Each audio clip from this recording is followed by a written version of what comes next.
하나님 감사합니다. 우리가 또 초대교회 운동의 주역으로 부름받아 이제 나타나신 바 된 것으로 우리 안에 보이시고 감추인 복음이 내게 드러나게 하사 그 시간표 가운데 있게 하신 것 너무 감사드립니다. 참된 성공이 무엇인가에 대한 말씀을 나눌 때 우리들의 잘못된 성공관이 깨어지고 언약 안에서 복음 가진 자, 또 하나님이 부르심을 입어 택하심을 받은 자의 올바른 언약적 성공관이 우리 안에 세워져서 평생에 나를 두고 쓰실 하나님의 계획, 그 계획을 이루어 드리는 복된 일꾼으로, 교회의 일꾼으로, 복음의 일꾼으로, 충성된 자로, 순수한 자로 하나님 앞에 서는 복된 시간 되게 해주세요. 예수님의 이름으로 기도합니다. 네, 오늘 우리 성경적 성공에 대한 세 번째 시간입니다. 첫 번째 때는 무슨 얘기 했어요? 어떤 엄마가 나한테 그러던데? 찰나밖에 기억이 안 나요. 찰나. 기억났구나. 근데 뭐 찰나가 기억난다는 거는 영원히 뭔지를 좀 감을 잡았다는 것이고, 영원히 뭔지 알았다는 건 하나님의 어떤 속성에 대해서 우리가 좀 바르게 그래도 접근했다는 뜻도 되잖아요. 의미 있다. 찰나가 기억나는 건. 영원한 중에 우리의 영혼이 영원한데, 이 땅 사는 머무는 시간은 사실상 뭐 찰나에 뭐 찰나도 되지 않는 진짜 짧은 시간인데, 그래서 이제 하나님은 천년을 하루같이, 하루를 천년같이 기다리신다라는 표현도 우리가 이제 그 의미를 좀 더 확대해서 해석해 볼 수 있는 거예요. 그러니까는 우리가 이 땅에서 추구하는 그러한 성공이 추구하는 육신적, 세상적 성공이 얼마나 부질없는가에 대한 부분도 이제 단편적으로 설명이 되지요. 그래서 우리는 하나님이 원하실 때에 원하시는 자리에서 쓰임 받거나 준비되는 게 성공이다. 그래서 지금도 우린 성공이다. 성공했다. 왜? 오늘도 말했잖아요. 오늘 이 자리가, 오늘의 복음화를 이루는 자리가 하나님 원하셔서 여러분 두신 곳이라고. 그럼 하나님 원하셔서 여러분 두셔서 쓰시든 준비시키시든 그 자리에 내가 임하고 아멘으로 화답하며 앉아 있으면 성공인 거예요. 성공이. 여러분 성공자십니다. 네. 그리고 두 번째 성공은 우리 좀 딥한 얘기를 나눴어요. 나도 모르게 과거에 못 가져봐서 특히 하나님 떠나봐서 그런 어떠한 상태적으로 성공을 좀 갈망할 수는 있다. 근데 이제 그런 건 마치 목마른 사람이 바닷물 먹듯이 더 큰 갈증을 유발시키는 일일 뿐, 그걸로 인해서 뭐 우리가 참된 성공을 보장받을 수는 없다. 행복할 수는 없다. 이제 그런 얘기 나눴고요. 그럼 진짜 성공 뭐냐? 지난주에는 임마누엘이다 했습니다. 예. 하나님이 지금 우리와 함께 나와 함께 하시는 거. 그거 말고 뭐 성공이 있나요? 완벽하잖아요. 완전하잖아요. 충만하잖아요. 더 필요한 것도 바랄 것도 없잖아요.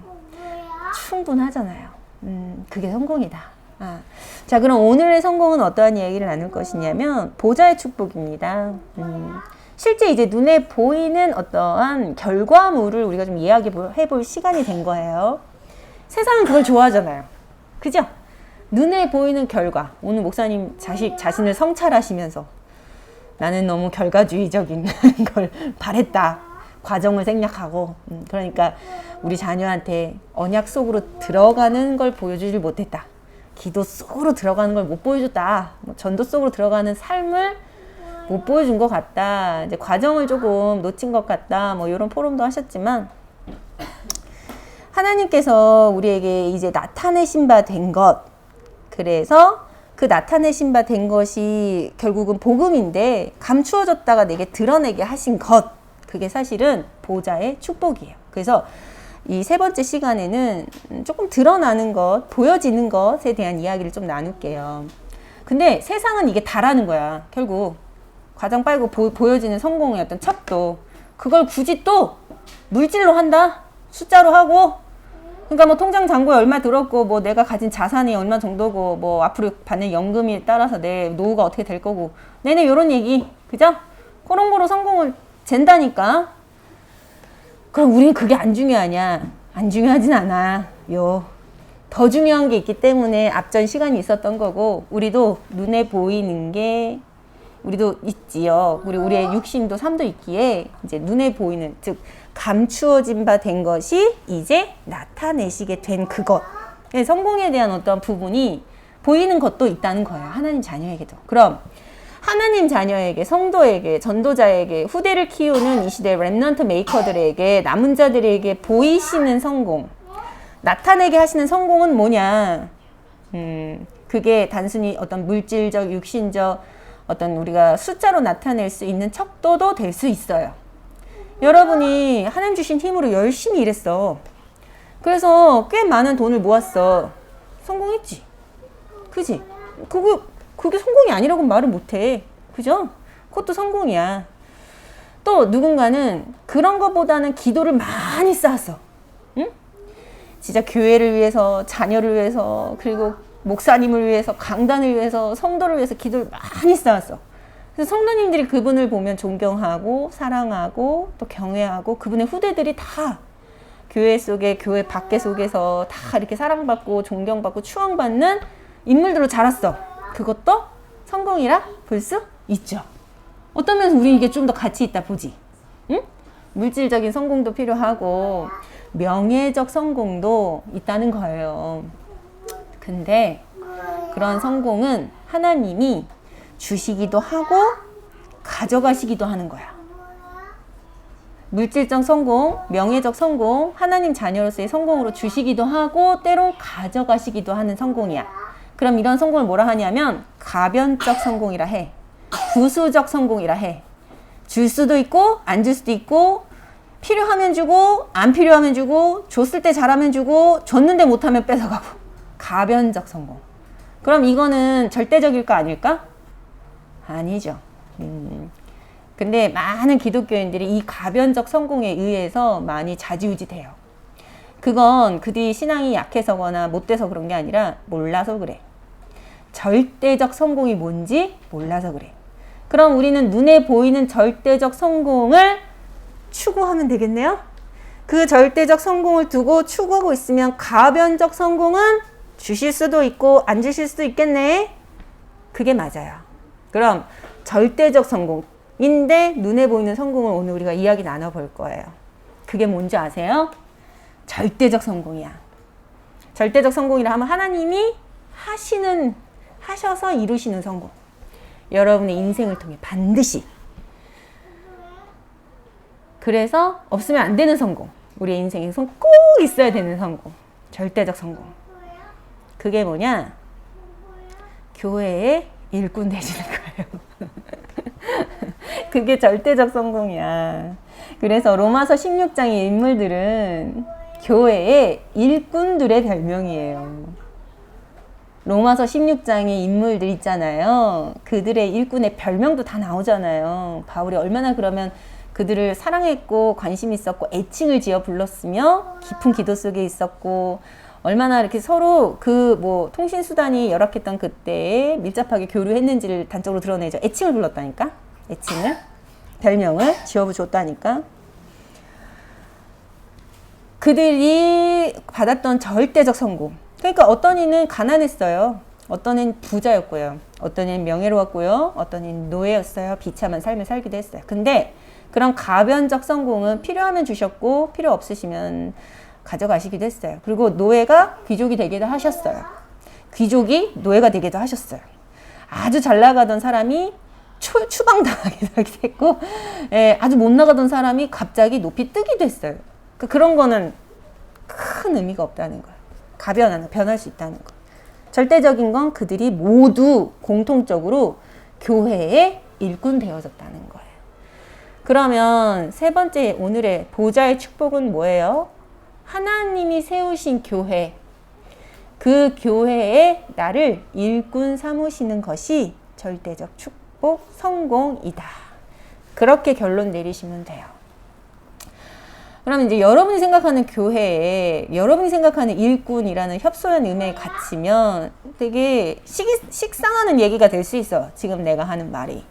근데 여러분이 생각하는 고정관념에서의 교회, 여러분이 생각하는 고정관념에서의 일꾼 좀 내려놓으셔야 돼요. 지금 이 얘기는 조금 여러분이 갖고 있는 고정관념하고는 맞지 않는 얘기일 수 있어요. 왜냐? 그들이 일꾼 되어진 건 그들의 원하는 바가 아니었거든요. 그들이 교회의 일꾼 되고자 했던 건 이제 성령의 일이 나타나고 나서 그들의 마음이 합하여져서 드러난 것이고, 실제 전적으로 성령이 임하시고 성령의 역사하심 따라 성령의 영에 감동된 자들을 하나님이 세우신 거예요. 그래서 교회를 이루신 거예요. 그리고 그들로 하여금 하나님 나라의 일, 오늘 말씀하신 무브먼트이죠? 그 세 가지 무브먼트가 그들로 하여금 되어지도록 임마누엘 하신 거예요, 결국. 그게 교회의 일꾼이에요. 근데 이제 그 교회의 일꾼이라 함은 결국은 로마서 16장의 일꾼들처럼 감추어졌었던 복음인데 교회를 세우시기 위해서 교회 시간표에 맞춰 드러내신 거거든요. 그러면 지금 우리에게 적용해 볼게요. 우리 전체 새생명교회 성도들로 부르심 받은 여러분들은 새생명교회 성도로서 새생명교회 시간표와 여러분의 인생이 딱 맞아져 있어요. 지금은 다들 이렇게 전자시계를 쓰는데 예전에 아날로그 시계 보신 적 있어요? 그 시계 뚜껑 열어보면은 톱니바퀴가 정말 1mm 같은 아주 진짜 얇은 게 서로 이렇게 엉켜서 가요. 하나가 돌면 다른 게 톱니바퀴로 얽혀서 한 3개가 이렇게 막 돌아가요. 보면 참 신기하기도 한데 예쁘기도 하고, 우리가 마치 그래요. 교회와 성도의 관계가 그래요. 교회가 어려운 시간표 속에 있다. 그건 하나님이 성도를 세우시는 시간표예요. 교회가 부흥되는 시간표 속에 있다. 하나님이 성도를 축복하시는 시간표예요. 이해되세요? 교회가 기도시키는, 하나님이 좀 어려운 일을 통해서 기도시키는 시간표에 있다.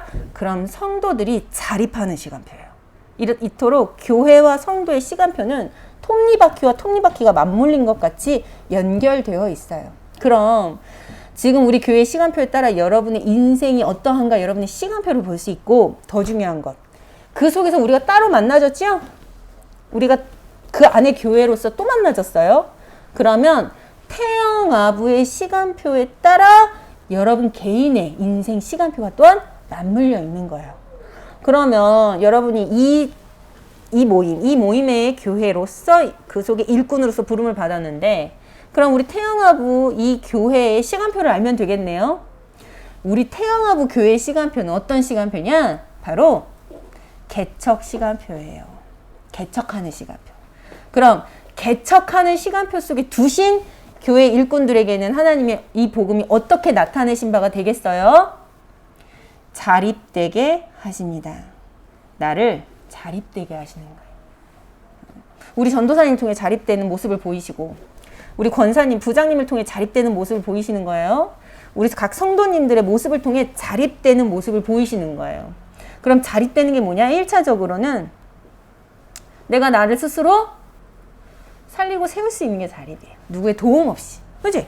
이게 혼자 서 있잖아. 그게 자립이야. 근데 얘가 다리가 하나만 없어 봐. 어떻게 되겠어요? 이렇게 되겠지. 기울어서 쓰러지겠지. 그럼 상다리가 하나 없으면 상을 역할을 할 수 있어요? 없어요?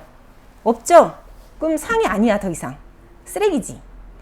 우리도 하나님이 자립시킨다 함은 누구의 도움 없이도 내가 내 몫을 할 수 있는 상태, 내가 성도로서 하나님 자녀로서의 주신 축복을 혼자 누리고 또 그것이 내게 임하고 누군가에게도 전달할 수 있는, 말 그대로 자립된 상태. 더 나아가 개척 시간표라 함은 여러분을 자립시키는 시간표고, 두 번째, 교회가 무엇인지를 배우는 시간표예요. 그래서 여러분은 이 속에서 교회를 배울 수 있어요. 첫 번째는 자립. 나 개인이 자립. 그래서 누군가를 이제 도울 수 있을 정도 되는 것. 그래서 오늘 말한 3가지 무브먼트 주역되는 것. 그게 첫 번째고, 두 번째, 교회가 뭔지를 내가 바르게 배우는 시간표다. 그게 개척 시간표예요. 그래서 한 교회가 세워질 때 목사님뿐만 아니라 사모님뿐만 아니라 개척 멤버를 보내줘요. 모르시죠? 개척 멤버는 그 교회에 절대 잊혀지지 않아요. 왜 잊혀지지 않냐? 물론 헌신을 많이 하니까 그렇기도 하지만 그분들의 신앙 색깔이, 그분들의 믿음이 계속 열매 맺어서 흘러내려가거든요. 즉 그분들을 통해 하나님 실현시킨 교회 모양이 있잖아요. 교회 내용, 교회 색깔, 그게 계속 흘러내려요. 그럼 우리 교회는 누굴 통해 개척하셨어요? 이동훈 목사님 사모님을 통해서 개척하셨잖아요. 그분들의 믿음, 그분들에게 역사하신 증거, 그분들을 향한 색깔, 그것이 그 교회 후대들에게 계속 전달되게 믿음의 유산으로 남겨지게 하시는 거예요. 즉 지금 여러분을 자리시키시고 여러분을 세 가지 운동의 주역으로 삼아서 이제 누군가를 여기에 담을 수 있도록 여러분을 세우시고, 두 번째, 교회를 배워가게 하신다 하시면 단순히 교회가 머리로 이해되는 게 아니라 여러분이 함께 태영아부를 교회를 이루어가면서 받은 증거, 여러분이 함께 모여서 기도하면서 만들어낸 믿음의 유산, 그리고 여러분들이 함께 하시면서 세워진 헌신, 그게 오는 여러 세대의 풍성한 증거가 되어서 우리 후대에게, 또 다른 태영아부 부모님과 또 다른 후대들에게 전달되게 하시는 거예요. 그게 교회를 배운다는 거예요. 그래서 여러분, 진짜 성공이 뭐예요? 교회의 일꾼 되는 거예요. 진짜 성공이 뭡니까? 그렇게 하시는 성령의 감동과 일이 내게 이제 나타내신 바 된 것입니다. 여러분이 잘해서 부름받은 게 아니에요. 열심히 하니까 부름받은 게 아니에요. 그냥 사랑하시고 원하셔서 택하사 하나님의 뜻대로, 주권대로 이루어 가시는 일입니다. 그래서 오늘 말씀의 결론이 우리 태영아부 이 말씀의 계층별 말씀의 결론과 같아요. 그러므로 우리는 이 세 가지 운동의 주역이자 또 자립된 자로서 전도를 하든지 실제 내 주변에, 아니면 그 전도를 하는 사람을 돕든지, 돕되 어떻게 도와요? 로마서 16장의 일꾼들 중 한 명을 본을 삼아 그 사람들처럼 도우세요. 누구는 가족으로, 친척으로, 동역자로, 누군가는 심부름하는 자로, 누군가는 보호자로, 식주인으로, 그죠? 그게 성공이라 하시는 거예요. 그래서 물질이 있으면 물질로 돕고, 내가 시간이 있으면 시간을 가지고 헌신하고, 내가 그것조차도 안 되는 정말 하나님이 나를 좀 낮추는 시간표 속에 기도하고, 그게 아니라 난 그 모든 게 제반 여건이 갖춰졌으면 같이 전도하고 선교하고, 그게 성공이에요. 그 시간표, 그 보좌의 축복이 나타나는 자, 그 감추인 복음이 이제는 드러나게 하시는 자, 그게 성공이에요. 그래서 전도를 하든지 전도를 돕든지 이런 의미고요. 두 번째, 우리가 믿는 믿음이, 우리가 예수 그리스도를 알미, 그리고 그것을 누리고 증거함이 믿음의 유산이 되어서 후대에게 전달될 것이기 때문에 나는 그것 가지고 순수함을 갖고 하나님을 향하여, 나를 향하여선 충성되게 서며 후대에게 이 복음 말하기를 쉬지 않는 거예요. 그게 우리 태영아부에게 주신 계층별 모임에게 주신 목사님을 통해서 하나님의 음성이 그거였어요. 쉼없이 후대에게 언약이 전달되는 태영아부가 되게 하라. 그거였어요. 교회에서뿐만 아니라 가정에 돌아가서도 계속 언약을 말해주는 부모가 되게 하라. 그래서 우리는 복음 전하는 후대를 키우는 그 일에 내가 있고, 우리가 그 일 때문에 우리가 모여서 함께 기도의 배경을 나누고 제목을 나누고 서로를 위해 간구하여 그 힘을 배경으로 삼아 함께 후대에게 언약 전달하는 일을 하는 겁니다. 그게 성공이에요. 한 주간 오늘 좀 회의가 있다고 오늘 좀 빨리 끝내달라고 우리 권사님이 부탁을 하셔가지고요. 여기까지 마무리하고요. 세 가지 운동의 주역으로서 교회를 세워가는 전도자를 돕는 로마서 16장의 일꾼들과 같이 보호자의 축복이 이제 나타내신 바 된 능력으로 여러분 가운데 증거되어서 하나님이 쓰시고자 하는 그 자리에 주역으로, 또 증인으로, 또 후대 키우는 남은 자로 서시는 우리 모든 가족들 되시기를 예수님의 이름으로 축복합니다.